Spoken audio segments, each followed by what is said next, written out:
Ayun, isa pong mapagpalang araw na naman po sa inyo mga ma'am sir. Dito pa rin ako sa bayan po namin Balungaw, Pangasinan. Tanaw pa rin ang ating hot spring. Yan, may property dito, 1.3 hectares. Titled property, malinis po ang titulo, e-title. Ayan. Ang frontage po nito ay nasa 60, more or less frontage. Kasi mula po dun sa may bakod ng bahay, hanggang dun po sa may lagpas po ng sasakyan. May isang kubo.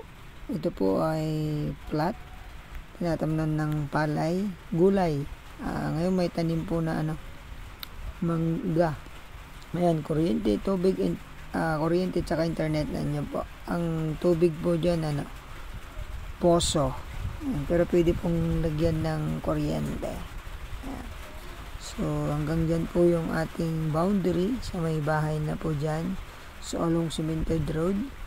From National Road ay 10 to 15 minutes ang biyahe. So, pero mga from Carmen Teplex ay nasa mga 25 minutes ang biyahe para dito. Hanggang Manila po ay nasa 3 to 4 hours ang biyahe po. Ayan po, puntahan po natin to. May tanim po ito na mani, mangga, tsaka palay ngayon. So, may sariling poso ito. Nakabakod na rin yung part po ng property sa likod.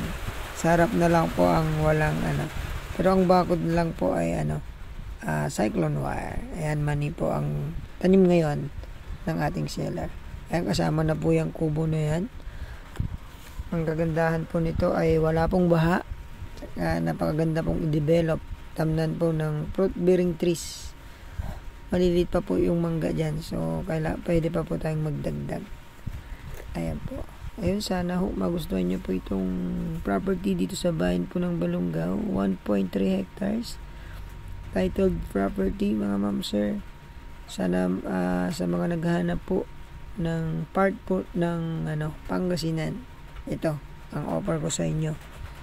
Ang asking ni seller, 3 million. Sagot nyo po ang capital gain tax. Thank you.